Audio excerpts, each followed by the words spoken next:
So let's get started. This video clip is exclusively created for educational purposes. Mandatory Fund. Mandatory po- the Mandatory Provident Fund in Hong Kong is commonly referred to as MPF.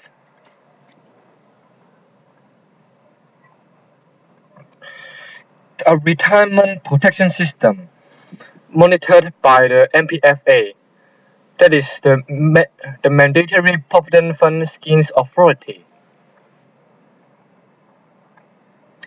Here on the screen, you can see that this policy has been started since the year of 2000, and it is a mandatory, privately managed, fully funded contribution scheme.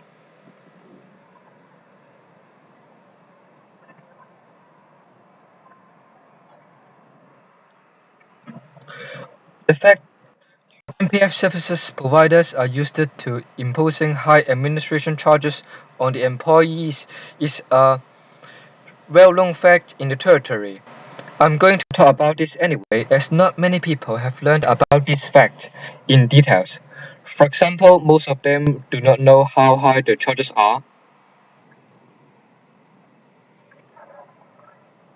Now let's look at the report. Now let's look at the report by the South China Morning Post.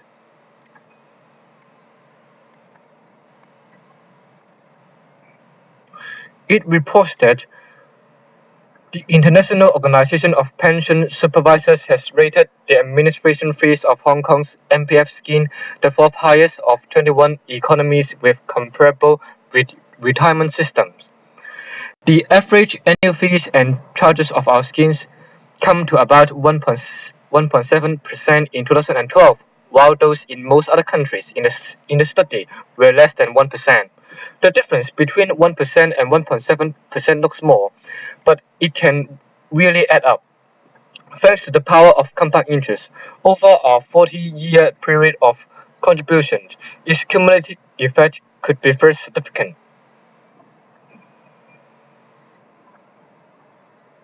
An extra 16% in the size of your retirement savings.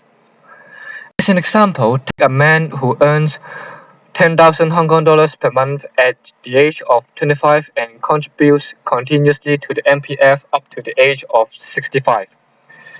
Assuming a 2% increase in salary every year, he will make a total contribution of 720,000 Hong Kong dollars.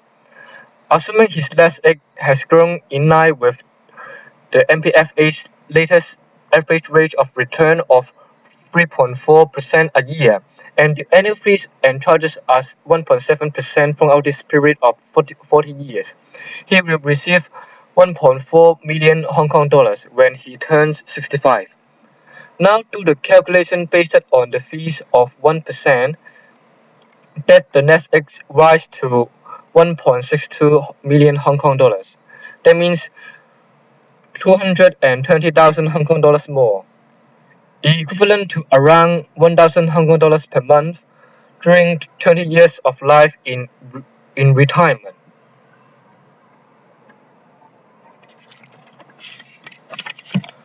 So then, let's see if the MPFA have any enforcement action against this kind of practices.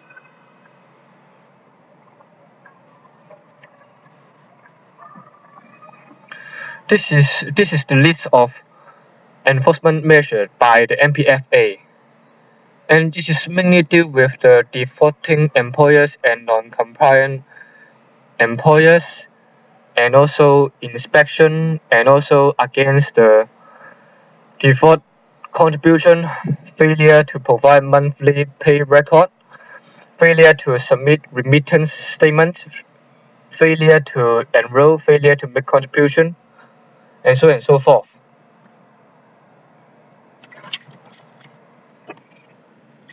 Yeah, and so it can be concluded that the MPFA actually has no measure to improve the situation of high administration charges. But the system has already been existed for over a decade. It is very disappointing that the MPFA still did not manage to fix this problem.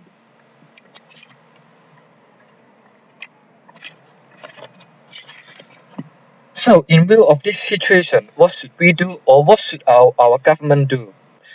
Someone proposed that we should make reference to the Central Provident Fund system in the of the Singaporean. So let's take a look at the overview of the CPF in Singapore. At the first glance, this is not only for the purpose of retirement, but also for the purpose of healthcare, home ownership, family protection, asset enhancement.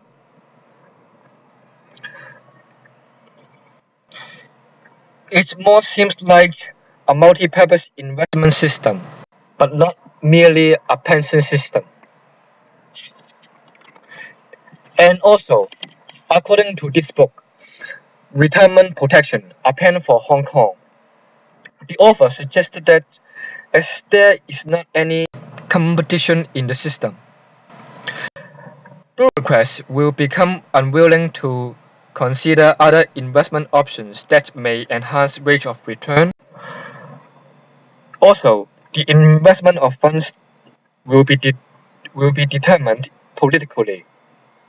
If the employees' CPF savings are on the loss due to the investment failure, the government will be severely condemned by the public for its incapability. So the bureaucrats will tend to engage in low-risk investment plan which will reduce the rate of return.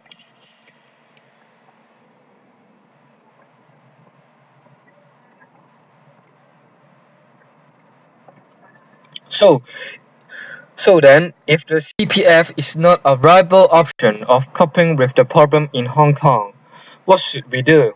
For this purpose, I have included my own suggestion for that in my latest publications, that is, avoiding the appropriation of wages by the MPF services providers. For more details, please take a look at that on my blog. Thank you for your attention. Thank you.